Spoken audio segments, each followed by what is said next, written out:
Hey, Guy, how you doing? I'm good. We got another Gary. Yeah, we have. Yeah, I'm going to get confused now.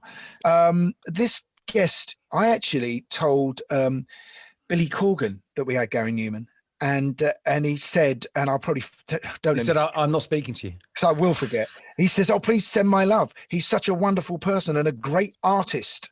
I hope he's doing well." And I think that's the thing about this guy. He's really he's very, very influential, especially incredibly influential. Yeah, and especially more so in the fullness of time. Yeah, absolutely. And so should we get him on? Let's get him on. Welcome to the Rockonteurs. Okay, guys, I'm ready. This was great, guys. It's so great to talk to two guys that have done this. Well, it's a big tune for sure. I actually wrote that originally for Tina Turner. Of course, I had gone and found Joni Mitchell down in Florida and brought her back. What people forget about Bowie is that he was such a kind man. Remember me? I'm in a band now. It's called Roxy Music. You know this thing about the 10,000 hours of experience? Oh, yeah. Get good at something. When we recorded Arnold Lane, we'd done about 50 hours. The Rockonteurs podcast with Gary Kemp and Guy Pratt. Hello, mate. How you doing? Sorry, I had to answer the door. I heard, yeah. Oh, it's a shame about your internet, but it oh, hang on. Someone's talking to me on my phone.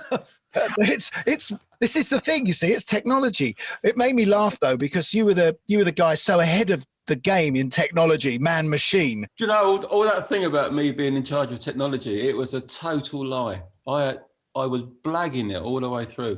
When I started, I'd never seen a synthesizer before, and so I started doing it. I'd made 2 albums and I still didn't own one. So my whole knowledge about synthesizers was based on a few hours in the studio on this day and then a few hours on that day, because we couldn't afford to rent them for very long. So we'd get them in, have a 3-hour block, and then they go again. So my total amount of time on a synthesizer, by the time I got to my 3rd or 4th album, I think, was about 12 hours. Or do you know what I mean? So you didn't have the 10,000 hour thing? No. People I was doing interviews in technology magazines about envelopes and fields. I don't know what the fuck I was talking about. What was the? Because you said that is because you turned up at the studio to record, right? And there was a synth there. And yeah. But can you remember what the synth was? Yeah, Mini Moog. Oh, okay. Oh, right. Yeah, real big simple thing, but no presets, just all dials and switches. I suppose it's true to say that every great synthesizer guy goes to the opening of an envelope, right? Sorry. That was at the door. That was the joke that was just delivered. I've used it. It's probably the most dad joke we've ever had. Yeah, it's pretty bad, actually. That was pretty bad. The thing is with your sound is that it was really analog, wasn't it? You weren't dealing with computers so much. You weren't programming in the early days, were you? Actually playing?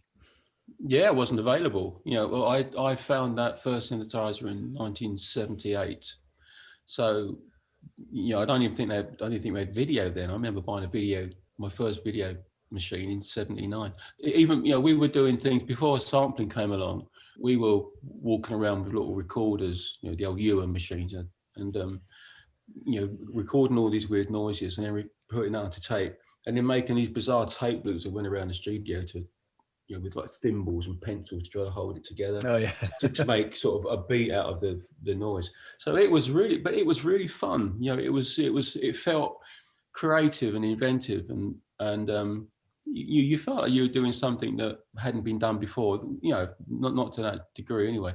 And it was great. It was exciting. I really enjoyed it. But then as the machines came along and the technology got better, it became much simpler and much faster to do these things. And I still love it very much, but that kind of pioneering sort of spirit it had right at the beginning, that faded away fairly quickly. Which is a good thing, because you could do more, you could make better quality stuff, and it was faster. You could have more ideas on the record and so on. But in a way, I've always slightly missed that first year or two, because it was really exciting. It's a radiophonic workshop sort of element. Yeah.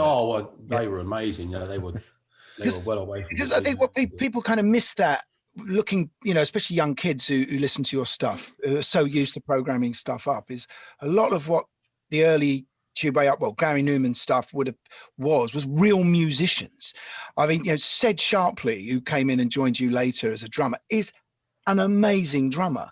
You know, this wasn't electronic drums just playing like a robot. This had real feel. And of course, you know, Billy Currie. I think part of the reason for that was because of the way I found synthesizers. Tubeway Army was actually a 3-piece punk rock band. You know, not a very good one, but that's what we got signed up as. We were, you know, we were like a more pop punk crossover, I guess, really. But we went to the studio as a conventional band to make a conventional album, and I found a synthesizer there and then.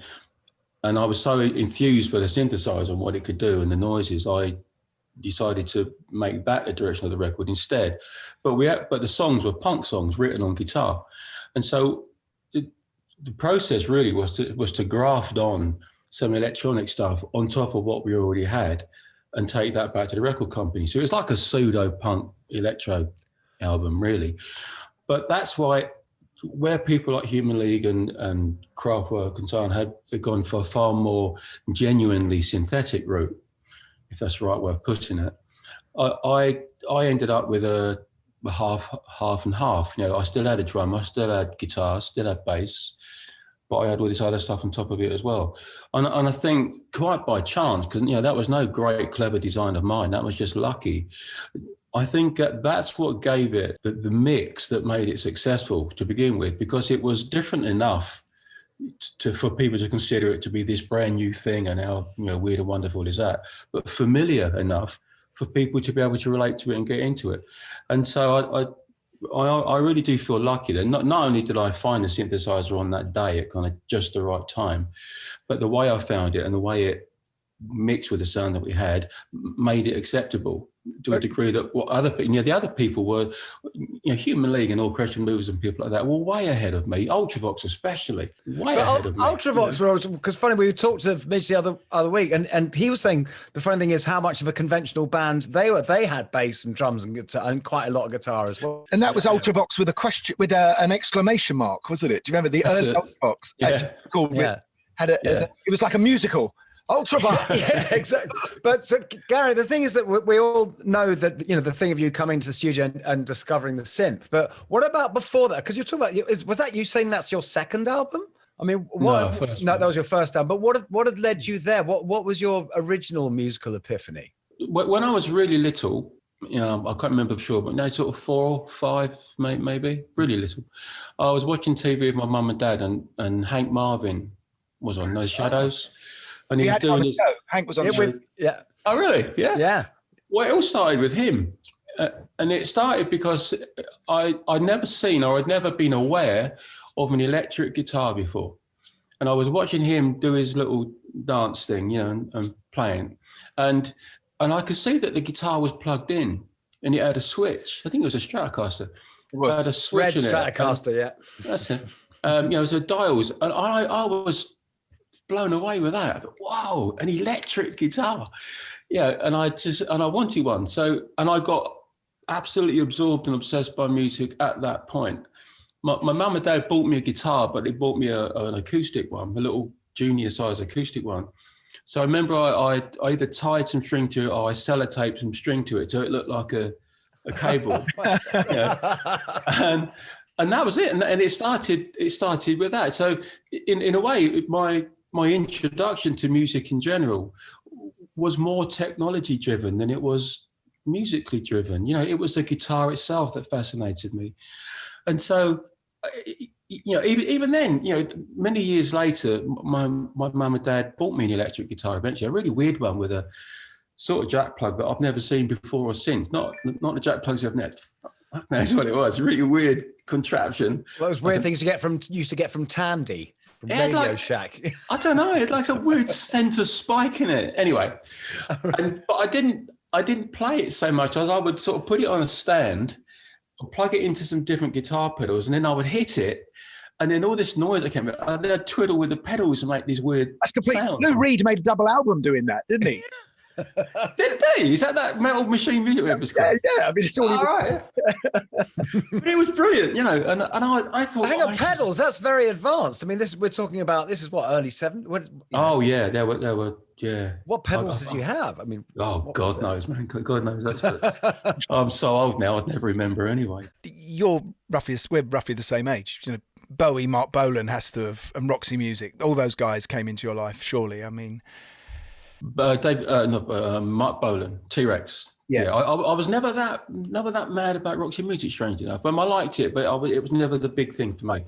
T-Rex was the one. Yeah. In fact, before that, I was a Monkees fan. I was into the Monkees.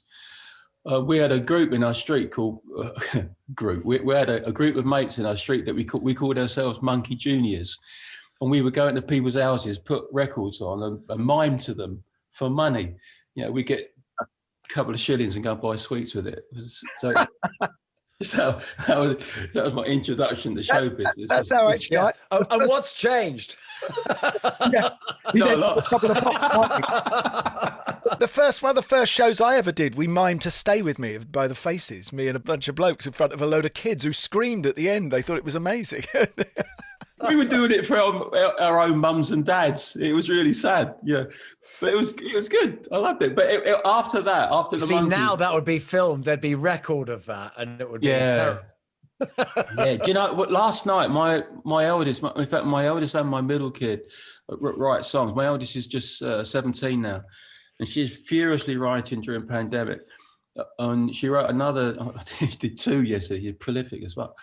And we were in her room last night just before we went to bed. You know, and I'm listening to what she's doing, and I'm trying to help her with logic and so on. And my wife's there behind us saying, "No, this is for the documentary when it comes out." So you're even thinking that way now, aren't you? Filming your kids. But I guess, you know, your sound, that sound of your voice, that's something else that was very, very unique to you. And when did you discover that? Because I know you were in a band called Mean Streets, and I actually saw Mean Street twice, but really? I don't think you were in it. They were a friend of mine called Neil Matthews, who's a photographer. He took us to see the band because a mate of his called Henry was in it. Henry Sabini. Yeah. So he used to look like David Bowie. Yeah, he was a very handsome kid. Yeah. Yeah. And we went to see it, but I think I had no recollection of you. So maybe you weren't in the band by that point. No, I got rid of me fairly early on, actually. I turned up to a rehearsal to find someone else singing. That's when I knew I wasn't in it. Nobody actually told me. You know, they're too gutless to actually say you're not in it anymore. So I stroll up. We were rehearsing in Chelsea somewhere. I turn up to that and I can hear someone singing my songs. That was a bit annoying. And then, then I was out. That was horrible actually, because they were all my mates from school. You know, it was really upsetting at the time. I was really hurt by that. Of course. When had you started writing? Again, when I was really little. You know, awful copies of what Mark Bolan was doing. I wrote one called Warriors from Mars, ARNZ. Yeah, it was as shit as that. But most of them were worse than that. awful. Lyrics about flowers coming out of antelopes' elbows and. Oh yeah, of course, because they're the kind of thing he would have written about unicorns, didn't he? Well, yeah, because of Mark Bolan. Yeah, all of that. Yeah, you would never have guessed in a million years that I'd ever have done anything worthwhile based on that early stuff. It's utter shit. We've all got those. Everyone's got them. But we need to hear more about how Tubeway Army formed, I guess, because I mean that's when you think about it now, that's a total punk name, isn't it? Tubeway Army. What happened was after I got thrown out of Mean Street, and the general reason seemed to be that I was sort of too much at the front because I wrote the songs and I was a singer, and you know so. But nobody else wrote songs. So what can you do? You know. Anyway, so after that, I thought, oh my God, that didn't work out. But I wanted experience. So I thought, I'll just go and join a band. I'm not a rhythm guitarist. You know, just get at the back, do some gigs, just get some experience and find my way with it. And then, you know, sort of step up a bit later on when I was more comfortable with it. I answered some ads in Melody Maker, I think. And I went for an audition with a band called the Lasers. And there was a 3-piece, wanted to be a 4-piece with a rhythm guitarist. First rehearsal was done at my mum and dad's house, a little corner room that they had. And during the rehearsal, I noticed that they didn't do any of their own songs. You know, so I said, "Why? You know, why is that? Why do you only do covers?" And he said, "Well, we don't write songs." I said, "Oh, I do. You know, I've got loads.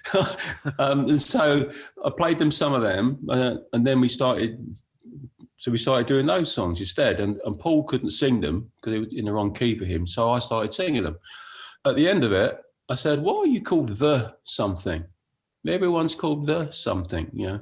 So he said, "Well, what ideas have you got?" I said, "Well," I said, "I'm writing a book. I'm writing a load of short stories, and that's called Tubeway Army. So how about that?" He went, "All right then." So at the end of that first rehearsal of me supposedly being in the background, I changed the name, became the singer, and they were doing all my songs.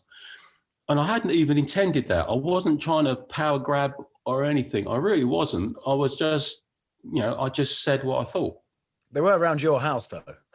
We were in my house, yeah. My mum did have a large gun. Yeah. No, but it really was. Honest to God, I know how it sounds as if I was trying to run everything from day one.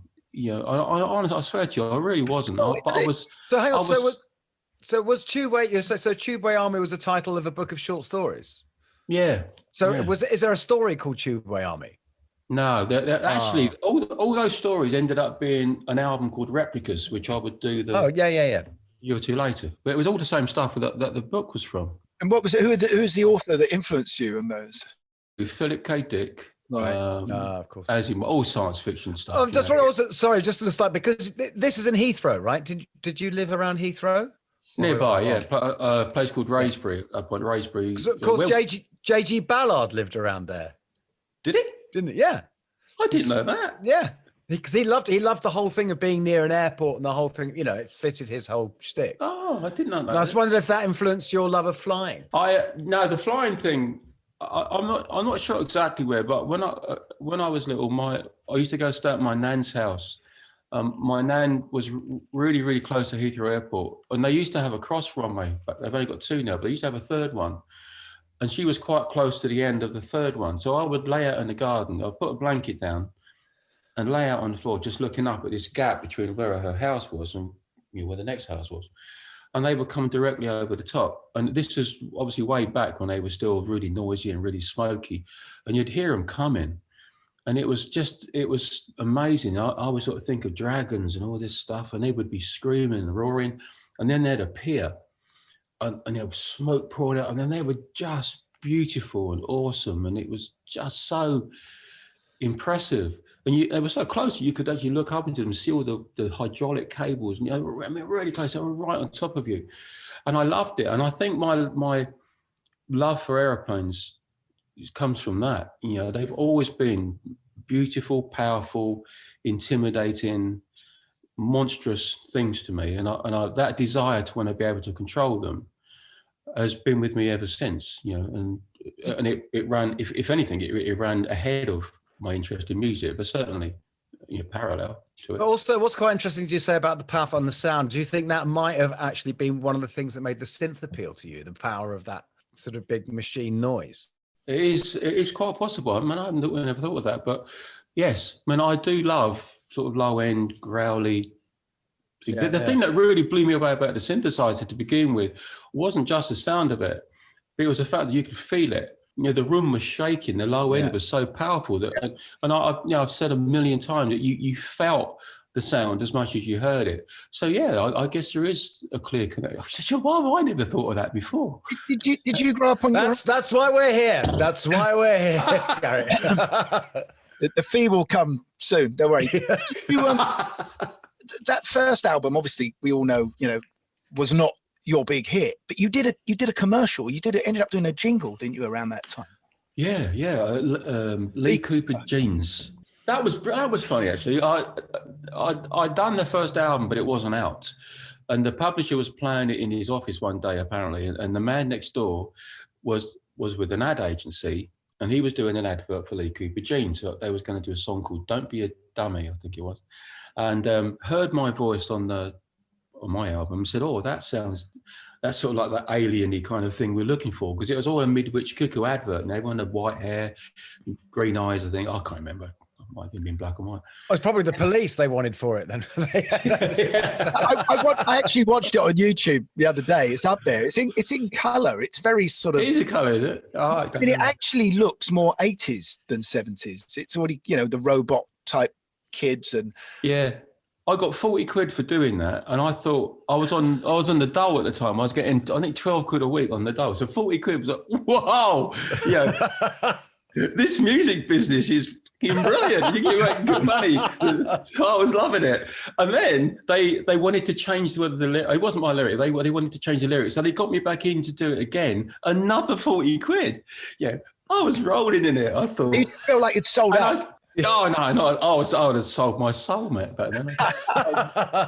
But what did happen was, do you remember that song Blue Jeans? Yes, David Dundas. David Dundas, yeah. It was around about that time when adverts were making hit singles. Yeah. So I thought, well, here's an opportunity. So I said to this same man that heard my voice, would this be a single? And he was such a shit. He made me feel that big. Absolutely squashed me down and, you arrogant, horrible man. And then a few months later, I'm number one. And that same man come back to me and said, would you mind awfully doing a vocal? I said, you can fuck right off, mate. No, not. Yeah, so but it's 45 quid now.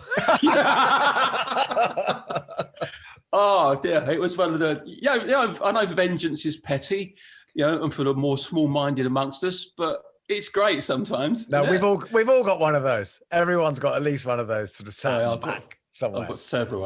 I am really quite petty.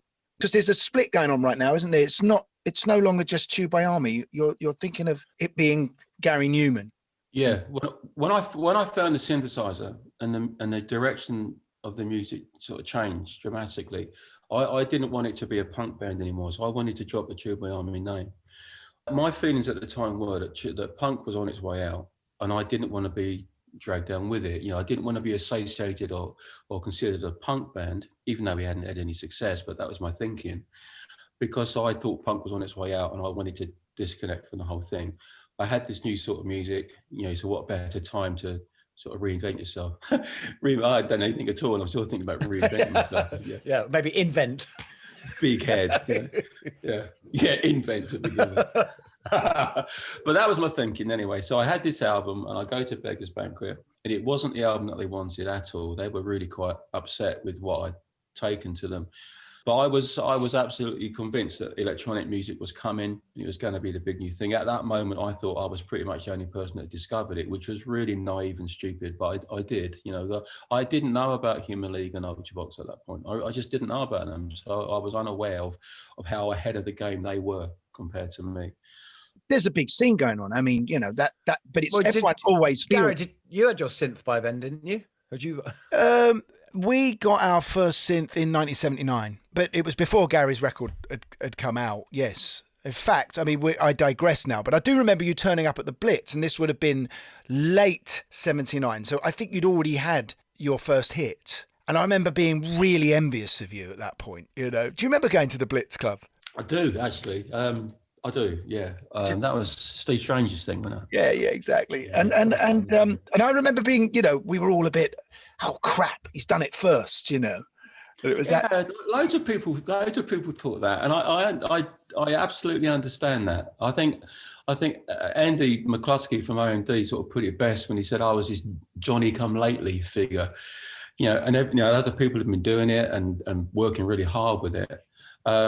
And I come along, stumble across it by accident, think I'm the first one to find it, and a few months later, I'm number one.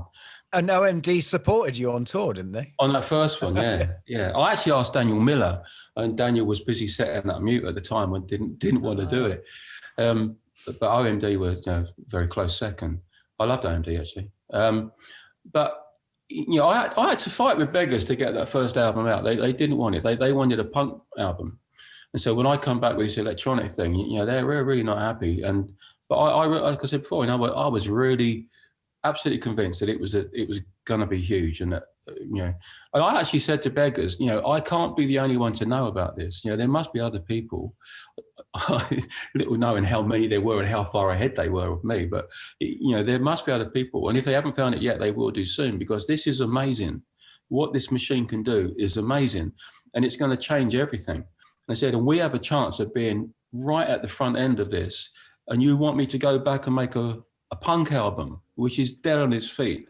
He said, this is what we have to do, this. And it got so heated that they had it's only Martin that runs it now, but there was another director at the time. And me and him actually stood up proper. It was really heated and lots of shouting. It was Martin that stepped up and said, well, let's go for it. Let's give it a try. So bless him, without him changing his mind at that moment, I have no idea what would have happened. But equally, so, as it would be for Beggars, Beggars was built on the back of that Replicas album. So, it was a good decision for all of us, I think. I still remember seeing the first time I saw the ad. It was a little banner ad at the bottom of the page in NME for that one with the picture of you in the room with the Our Friends Electric thing. And I remember, and it was really striking.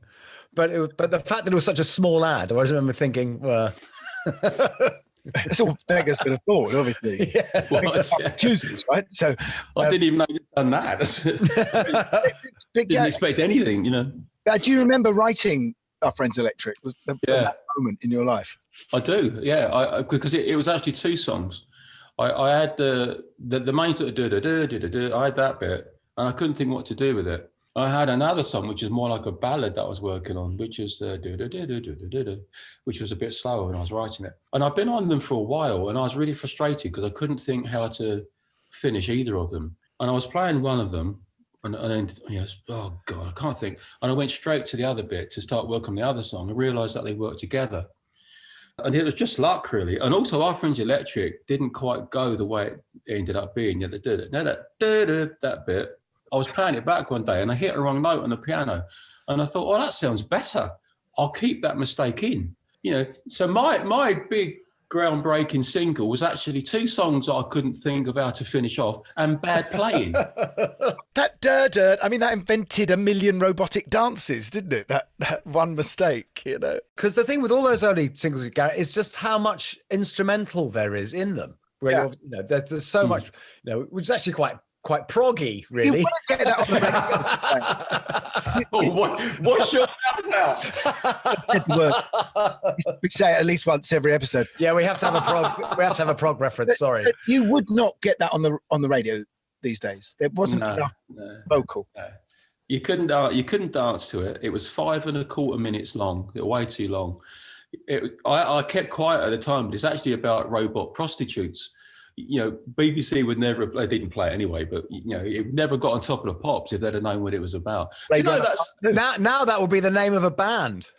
Yeah, it would. Really, that must be said because the pocket on that song is amazing. It is actually from a kind of muso perspective. Was that your uncle, or was that Sed who was on the track? On the recording, it was my uncle, Gerald, Jess. But when we got to actually perform it, when by the time it had come out, Gerald had already gone back to work, and Cedric was in. So it was Cedric on the TV and on the video for it. The very famous Old Grey Whistle test you did, which was exactly the same week as doing Top of the Pop. I think that was. You either did one or the other in those days, didn't you? But you did both, and Cedric's playing in that. And of course, as I said earlier with Billy Curry, we had Midge Ure on the show a few weeks ago, and Midge, or a couple of weeks ago, and Midge was saying what shocked him about Billy. He was playing the synthesizer through all these guitar pedals, and that growling sound. I mean, so it was the musical ability of the group. Again, I was really lucky. When I auditioned for keyboards, only 2 people turned up. One of them was Chris Payne, who got the job, who turned out to be brilliant. And the other one was a Frenchman who had some stomach bug and kept going off to the toilet to have a shit all the way through the audition. He had about 4 shits in 3 songs. So he didn't. Or he was a junkie. I mean, come on. No. You could tell he was in trouble because there was other signs of it. But he couldn't see. And he would go, he would bend right down to the keyboards like that, about 2 inches away. How can you play like that? Anyway, so he did. But Cedric was the same thing. We had one day auditioning drummers. About 4 or 5 people turned up. What one man said, these songs are too hard. Well, that's not a way to get through an audition, is it? Oh, fair enough, mate. You're in. Yeah. Good attitude. And another bloke turned up straight from a building site, and he had all his gear. He had big boots on that you're covered in cement. I remember him really clearly. Gary, who was managing you? For Christ's sake. Oh, me. Where did he put the ad? Thames Valley Trader or something? I don't know. Well, you got his name off a plumber from the Yellow Pages. So I did. The main thing is the way you looked and the way you sang. I mean, obviously, Bowie was a big influence on that nasal English voice that you took on, and you did it so brilliantly and made it your own. Where was all that coming from for you? The voice is what it is. You know, I do have that horrible nasal thing, but it's expressive though, isn't it? Oh man, it's your voice. It's perfect voice. Don't say horrible, Gary. Don't. No, it's not. I've not liked my voice since the day I started. That's been my one sort of, not my one, it's been one of my many if problems. You'd come out and sung like George Michael over Our Friends Electric, no one would have watched it, you know. If I could have come out and sung like someone else, I would have done it. My voice has been a double-edged sword from song one. You know, I know it's different, and I know it has a sound of its own, which is a very, very desirable thing usually. But the other side of it is, I don't like it very, very much. I'm more at ease with it now, to be fair. But in the early days, I did not like it at all, and I was really embarrassed by it. So I didn't choose to sing that way. I would much rather have had a much better, stronger, richer voice and the thin little thing that I was born with. But it's got better as I got older. But the whole image thing was because of remember saying that the songs came from stories. The image was a character from one of the stories. I think it was a Mac man, half machine, half man. And so that's the idea behind the whole sort of look and the image of it. On the albums, on the Replicas album sleeve, I am dressed as a Mac man. The whole idea of being an image, a very image conscious artist, I can't remember that being a big part of my thinking at the time. So a part of it. I think it really, really worked because it was a kind of logical step on from punk. If punk was about being disenfranchised and being, not like the rest of society, then this was a sort of futuristic version of where that might end up. And I think it really appealed to young kids who maybe weren't open about their emotions, who wanted style but had anger as well. I think it ticked all those boxes, and I think that was the appeal of what you did. Yeah, it's quite possible actually. I mean, I got Asperger's as well, and so although the obvious signs of that, again, they're it's far less noticeable now than it was when I was younger, because you sort of learn to identify the things that are more Asperger's-y as you grow up, and you can find sort of mechanisms of getting around it. So I'm far less noticeably Asperger's now than I used to be, but back then it was really, really strong. Plus, I'm barely out of my teens, and so I still had a lot of that teenage angst and that feeling of being misunderstood, and all that stuff that my kids are going through now. You see things slightly differently, and I think you're right about experiences slightly differently, and maybe your experiences themselves are slightly different, but they're connecting with a whole generation of people that are feeling at least something similar. You're able to express it. So there were so many lucky things that came together in that year. The lyrics, the music, the synthesizer, the image of everything. The timing of the world, perhaps. The fact that punk, I think, was dying and people were looking for whatever that next thing was going to be. It had just the right amount of resistance from the media to make it seem like a cool thing for kids to get into. I don't know. I mean, I'm not very good at analysing these things. I'm just glad it happened. But I do think that there was an awful lot of lucky timing, an awful lot of things thrown into the mix that were really nothing to do with me. I was just along for the ride for a lot of it. I wrote the song and I came up with the image. And it was my voice. It was my. I understand that I had a big part of it, but I mean, even getting on top of the pops. We got on top of the pops because they were doing that thing called bubbling under at the time, where a record that wasn't in the chart but was showing some sort of movement outside of it, they would bring that person absolutely from obscurity. They would give them that big shot. I don't know how long they did that for, but it wasn't that long. Well, we got that, and the reason we got that was because the record company put out 20,000 picture discs of Our Friends Electric. That in itself was an absolute miracle. I'd sold nothing before that. And yet they did 20,000 picture discs on a completely unknown band doing a really weird sort of music with a single that didn't appear to have any chance whatsoever of getting into the chart because it didn't tick any of the boxes. And yet they did it. That was amazing. That got us into the lower reaches of the top 100 or something. That got it noticed by Top of the Pops. And then the other bit of luck was they had two that week that were bubbling under. There was me, Tubeway, and I think it was Simple Minds was the other one. They had a song out at the time. And whoever decides at Top of the Pops who it was going to be thought Tubeway was a more interesting name than Simple Minds. Wow. And that's how we got it. So, when you talk about becoming successful, my success was so lucky with so many people that I would never know who they were, that made decisions that changed my life. To come out at the end of that and think that I'm special in some way is just fucking ridiculous. I was a part in a much, much bigger thing where a huge amount of luck was involved. So what you should do at the end of all that, if you come out of that and you're number one, you should feel so lucky for the rest of your life. From listening to you, Gary, I can see you've got a lot of, you can be very self-critical, and maybe there's an element of insecurity like there is in all of us. And yet you weren't scared to put your name forward as the front man, to produce the records, to do all of that design that Guy's talking about. That must have been you must have been driving yourself insane with fear. Yeah, I know. I was. It's the strange mix of absolutely minimal confidence coupled with an absolute conviction that it will be done your way or it won't be done at all. And now how do you I've spent my whole life trying to figure that out. I'm not hugely different to this day. I got more confidence now because I've been doing it forever. But making an album, I still find making an album a very, very stressful thing.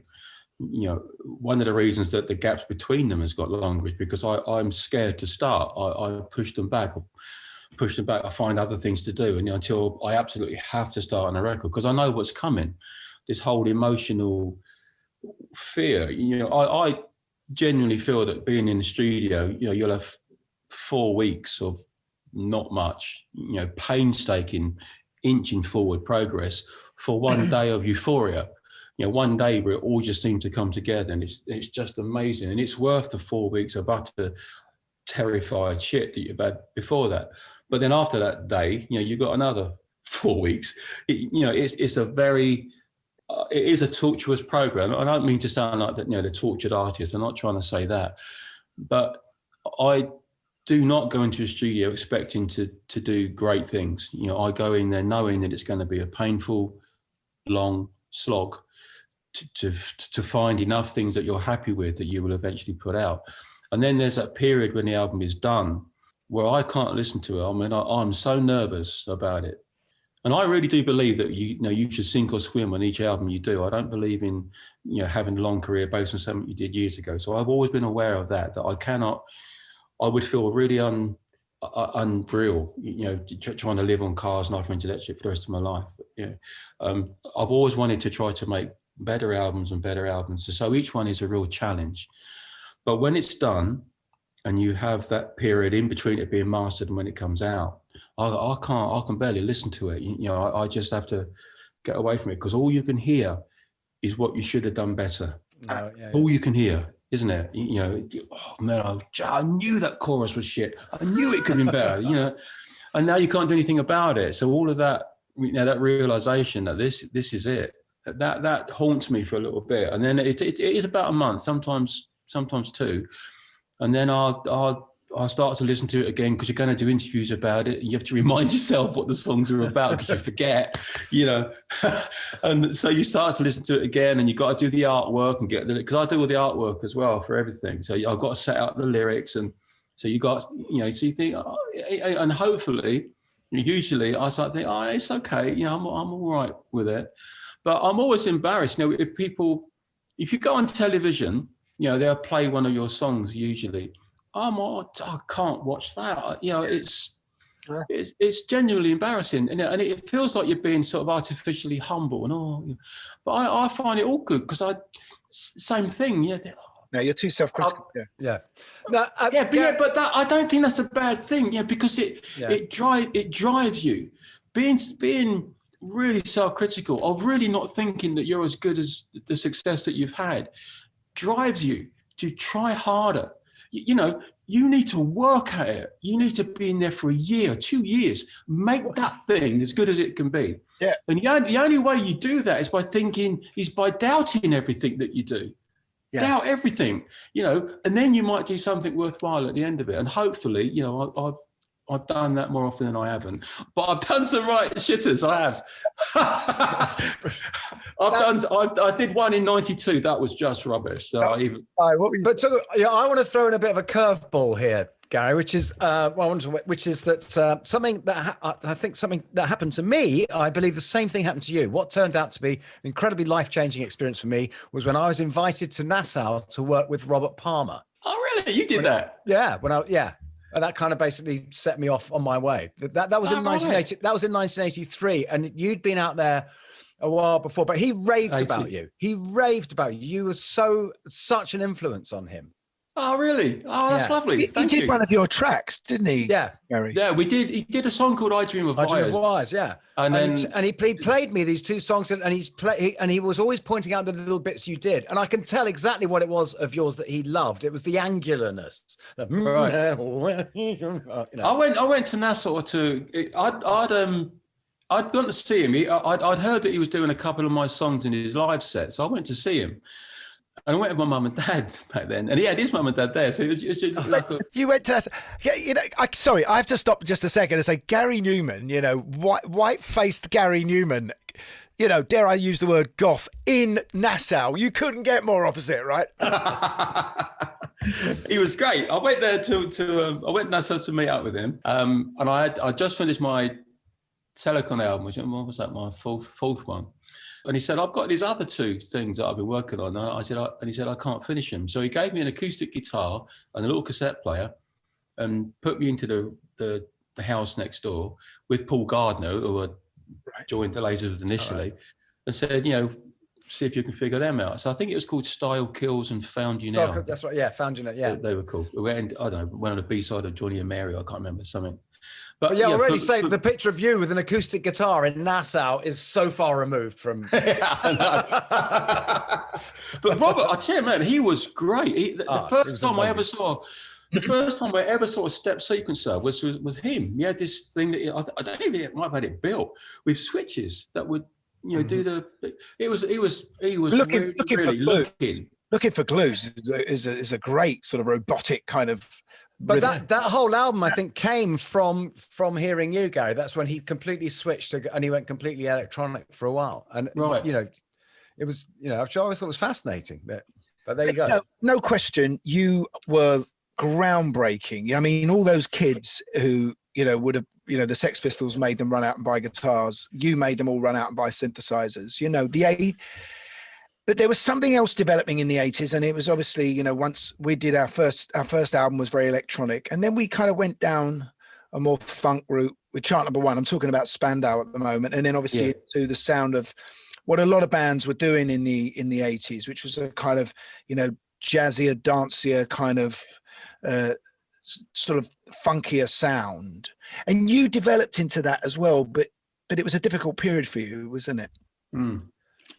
Yeah, you kind of lost what you wanted to do. But there's something I want to interject with here, which is that because you did that album called Dance, right? Mm-hmm. But then you basically gave the world Pino Palladino. Yeah, he's great, isn't he? That's his first album. That's the first thing. Yeah, it was, and he's all over it like a cheap suit. I mean, he's he is amazing. Where did you find Pino? He was playing with. It might have been Jules Holland actually, but in Dingwalls.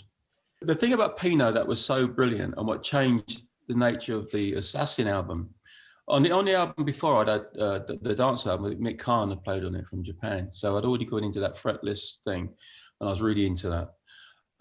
But what Pino did, Pino's bass lines were were not underpinning so much as what you were doing. I felt that they were so strong that it made the bass a melody instrument. Yeah, no, very much. Changed the nature. So front and center all the way through. Yeah, because I thought that's where it should be. So I mean, I decided as soon as Pino started playing and that album was underway, that just putting him in the back wasn't the right place for him, and it changed the nature of the songs that I was writing, and so I put him right up at the front.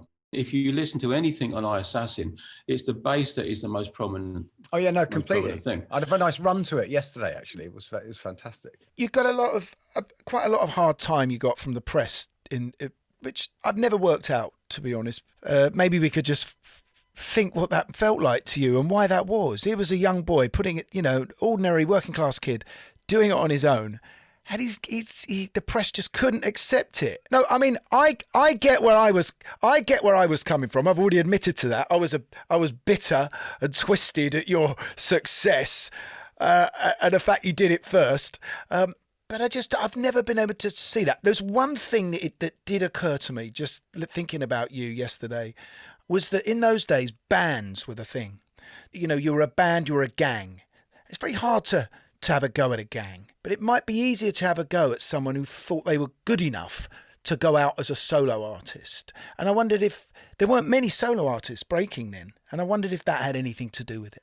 It's quite possible. I think the fact that the music to a large swathe of the press was not considered real music. It wasn't guitar based, essentially.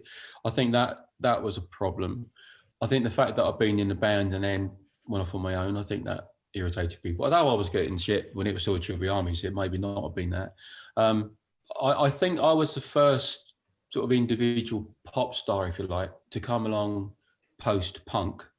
So I think there was still a lot of that sort of punk vibe going on that the press was still clinging on to, but the whole anti-hero thing. And I should have been more one of the people, perhaps. And I just didn't understand the sensibilities at the time. I've never been good at that. Like I say, you got Asperger's, you're not particularly good at sensibilities of people. You're in your own world, and But also, it means you can't really do bullshit, right? No, you really don't. Yeah. And I'm not trying to say I'm the most honest person in the world, but it's a trait that you just say what you think, and that's good or bad, really. And so, although I think the press were incredibly hostile, and they were, I do think that I didn't help. I really didn't. I could have done so much more to have smoothed that out a little bit, and I didn't. I just went out and blurted all this stuff out. So, and it was true, but I definitely said some things that were insensitive and a little bit bullshit, unintentionally, but bullshit. And I think I made a rod for my own back, really. So I've got no lingering grievances about that. I think for a lot of it, they genuinely didn't like the music. Fair enough. They genuinely didn't like the way I was on stage. Fair enough. Didn't like the image. Fair enough. If you really, really don't like something, well, that's fair enough.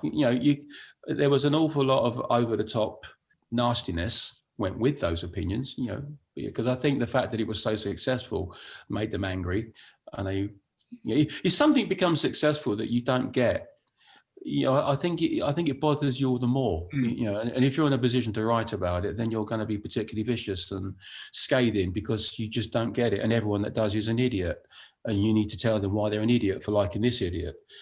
I can honestly count the good reviews that I had in the first half a dozen albums on two fingers. Yeah. And how did it get to you? How badly did it get to you? Well, this is where again, Asperger's is a blessing, and why I would never want to not have it. Emotionally, we are different. We're able to. Oh God, I shouldn't speak for all Asperger's people. The way it works with me, Asperger's, is that I am able to put emotional things, setbacks in particular, I'm able to wrap them and tie a little piece of string around it and just put it to one side, because it gets in the way. Anything getting in the way of where you're going is a distraction. Yeah, I don't want to say the wrong thing, but do you think that the sort of that obsession with, you know, a song like Metal, say, which is about an android wanting to be a human, and that feeling of, you know, embracing the robot, was that something about you feeling different? It's quite possible. I mean, that certainly wasn't a conscious thing at the time, but there was so much of that sort of feeling in a lot of the stuff that I was doing then. This alienated individual, this person alone, you know, trying to face things, that now sort of looking back on it, it seems almost inevitable that was definitely a part of what I was doing, that feeling of being isolated and outside. But that's every adolescent's thought, isn't it? That's why you speak to, you know, that's how music speaks to kids, isn't it? Yes, yeah, I mean, I'm sure it is. I think when it comes to an individual, there's a degree as to, you know, whether it's normal or beyond normal, but that connection is there nonetheless, yeah. And I think it's fair enough to then talk about, you know, this period when we got into the 90s, late 90s, when there was definitely a reevaluation of you as an artist, and maybe those records that we're talking about and that alienation we're talking about was appealing to a lot of kids in America, you know, who were listening to Cars and those songs, and of course now they're all in bands, and it's like Trent Reznor and even, I mean, that is what's so amazing about you. There is a list of people who will just put you as their biggest influence. I think you know, from Africa Bambaataa to you know. Well, you did Nine Inch Nails' last gig, right? Wasn't it? They invited you. I've done a few with Trent now. Yeah, I did one. The first one I did. Well, I met him a long time ago. He'd there'd been loads of, you know, he used to mention frequently about listening to Telecon, I think, when he was making Downward Spiral, you know, which is one of those legendary albums now. So I was always really flattered by that and fascinated by him and what he did, because I love Nine Inch Nails. And then I got to meet him a really long time ago, and he'd done a cover version of my song Metal, actually, which Gary just mentioned. And you know, I was really blown away by that, you know, and it really sort of started there. He was making The Fragile, actually, when I met him. He was halfway through that, and Clint Mansell was there, and Alan Moulder and other people. So it was really, really cool, you know. But then I didn't see that much of him for a bit. And then my wife did a really sneaky thing. This is 2009, and I was in a really bad place. I was been diagnosed with depression, and I was not doing well.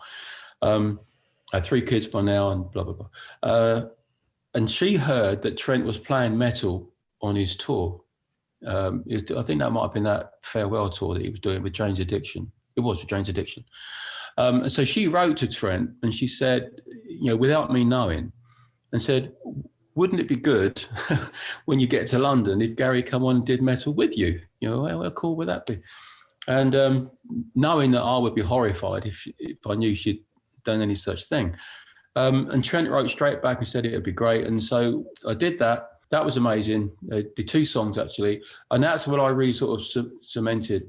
In fact, that particular gig was where I'd had a really, my relationship with my old catalogue, my legacy part, I was really down on it. You know, I began to see Cars and Eye Friends Electric and that era of songs as something that was really holding me back. You know, I was finding it impossible to get any sort of promotion for new stuff that didn't involve the old stuff. You know, I'd go on a radio show and they'd play Cars when I arrived and Eye Friends Electric when I left, and wouldn't play the new thing I'd gone there to talk about. And it just got really, really frustrated. So I started to feel really negatively towards my own back catalogue. And it became a real deal, you know, a real thing. I didn't play Cars on tour for about 3 or 4 years. You know, it really got really silly. But I felt really strongly about it. I had to get out from under the shadow that early success had created. So I'm waiting to go on at the O2 with 9 Inch Nails to do my little guest spot. And Trent does this introduction where he talks about all that stuff. He talked about Pleasure Principle on Cars, and he talked about how important it was for when he was getting 9 Inch Nails together and trying to find a direction for 9 Inch Nails, and how that played a pivotal role in it. So I'm standing there listening to all this amazing stuff, you know, from somebody that I really admired. And I thought how childish I'd been. If somebody like that can see that music as important, then why was I dismissing it, as the person that had written it? And so it actually changed. It changed the way I felt about it. So I almost begrudgingly began to appreciate my own history. I still much prefer to think about what I'm doing next. When I'm playing live, the songs that I really enjoy are the new stuff, which are probably true of everybody, I guess. And I try to make sure that at least 1/3 of the set is got all the old stuff in it. So it's still very much about what I'm doing now and where I'm going next and so on. But, at least there's old stuff in it now, which there wasn't before. Yeah, there's a thing, Gary, although I was thinking, because I was telling my son that I was speaking to you, and of course his first exposure to you was through the Sugar Babes. Right. And I suddenly had this thought that actually, since your time, since Cars came out, every generation has got a big song in their catalogue, which is based around your song, Cars. There's been one like every few years. So every generation since then has a Cars-based song.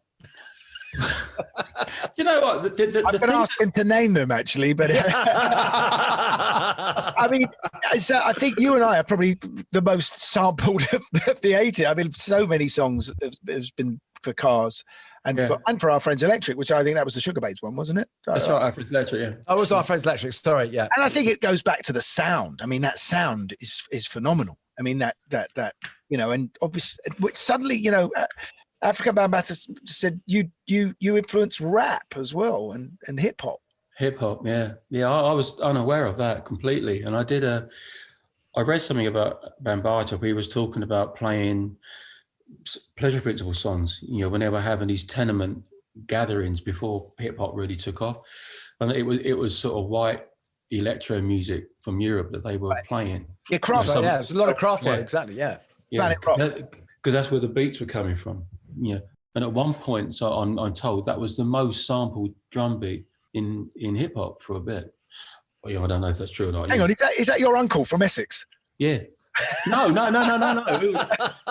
Films would be Cedric, actually. Oh, it was Cedric. Okay.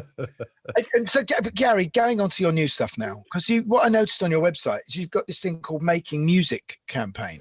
Yeah. And you were talking earlier about the fact that, you dread making that album. Is this a way of getting you to do it? That you're saying, you tell me when to start?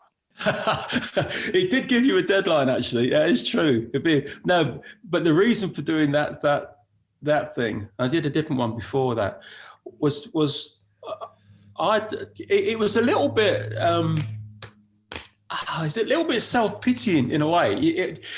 When a fan buys an album, usually they get this shrink-wrapped, finished thing, and they are absolutely unaware of the pain that goes into it. The numerous bad days where you're absolutely tearing your hair up because it isn't going well and you're really frightened, and and it's just like I was saying before, it's this tortuous roller coaster experience making a record from beginning to end, including the artwork and everything. And I wanted them to be more aware of that. I wanted them to appreciate what we go through when we make. It's not just sitting back in your big house living the life of luxury, churning out some tunes for a shit ton of money. There's a lot of effort and fear and worry and anxiety goes into these things. And it's a real dedication. You're in that dark little room hour after hour, all through the night. It's not what they think. And I wanted them to know that. I wanted to be appreciated a bit more for what I did, not just that thing. So that was it. So I would be in the studio. It wasn't a fly on the wall thing where I just put a camera up and watch. Well, it's like you can spend 3 or 4 hours doing the same thing, can't you? Until you sort of get it right, making minute little changes. How boring is that? I'd rather watch grass grow, wouldn't you, than that? Not interesting. Stop frame animation. Yeah. How dull is that? People think the studio is so exciting, don't they? They want to get in there and see what's going on. Nothing's going on, man. It's just me doing that for hours until I accidentally hit the right one. I feel that you're the American bands that fell in love with you and you suddenly realised where the Foo Fighters covered you. There's so many. Inspired your reinvention, really, because you're sort of move into what might be called industrial rock, right? Or that kind of style of music. Yeah, was American came from your American music fans, I guess. A lot of the exposure to it did, for sure. What happened was, I mentioned earlier I did a really shit album or two. The really, really bad one was in 1992. It's called Machine and Soul. And it was the best I could do at the time, but it was rubbish, you know. It was so bad, and my career was in such a bad place at that point. I had no record deal. I literally couldn't give tickets away. You know, you stand out on the street and try to give tickets to people at a gig to pad it out, and people didn't want them. You know, I literally couldn't give tickets away. It was as bad as that. And so I thought my career was pretty much over, and I'd done this really terrible album, and I just felt awful about everything, and I thought I was finished. And I realised that I'd been corrupted by the business, and I've been writing songs for years that were to try to get the career back on its feet, not things that I really loved, and I really, really, really did sell my soul. And I realised that, and I took a time out of it. And I'd met Gemma by then, my wife, who was really, really helpful and making me see things differently. And I realised that what had been a hobby had become this big business thing, and it had messed me up a little bit. And so I wanted it to be a hobby again. I wanted to just go back to writing songs for the love of writing songs, with no thought about radio play and A&R men and record labels and all that shit. Just write songs because you love what you're writing. And I realized I hadn't been doing that for a very, very long time. And that changed everything, because that changed my attitude and for what I was trying to achieve from the music. And Gemma encouraged me to listen to different things I hadn't heard before, things that were very successful, but I'd become very, very reclusive. And I hadn't really been listening to that much. And what I had been listening to was all the wrong things. And so the album that was most important back then wasn't really the big American rock bands at all, although they had a massive influence shortly after. It was that Songs of Faith and Devotion album that Depeche Mode did. I hadn't heard that when it actually came out. I was slightly late to it. Or I can't remember sure, but I'd lost awareness of them actually.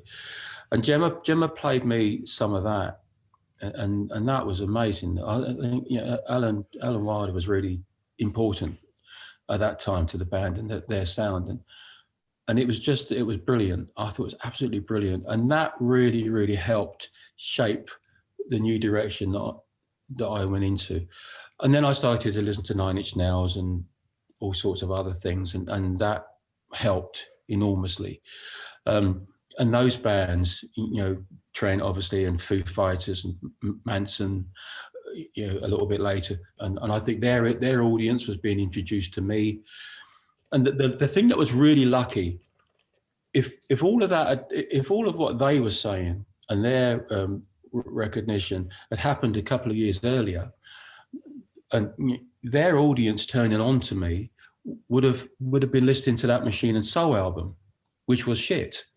So it would have done nothing. They'd have thought, what's Trent talking about? This is shit, But it didn't. It happened a little bit later, where I'd got myself together. I got my songwriting together. I got this whole new direction worked out. The way I looked changed completely. I got myself together again in the way I had been when I first started. And so when all that recognition happened, and when all those people started to say those lovely things and bring attention to me, I had something sort of worthwhile. I was at the beginning of this new direction that I'm still in now. And so again, lucky, just like at the beginning, this lucky moment where I was just in the right place at the right time when that attention arrived.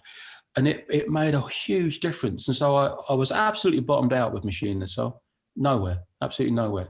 And then a few years after that, you just saw it turn. And it started to lift up again. And every album I've done since then has done better than the one before. So it's been this fantastic, very gentle, not a meteoric rise or anything, but it's gentle, slow climb back to some sort of degree of success and recognition. And I'm incredibly grateful. We're grateful to have had you on, Gary. That was a lovely place to end. Pleasure to have you on.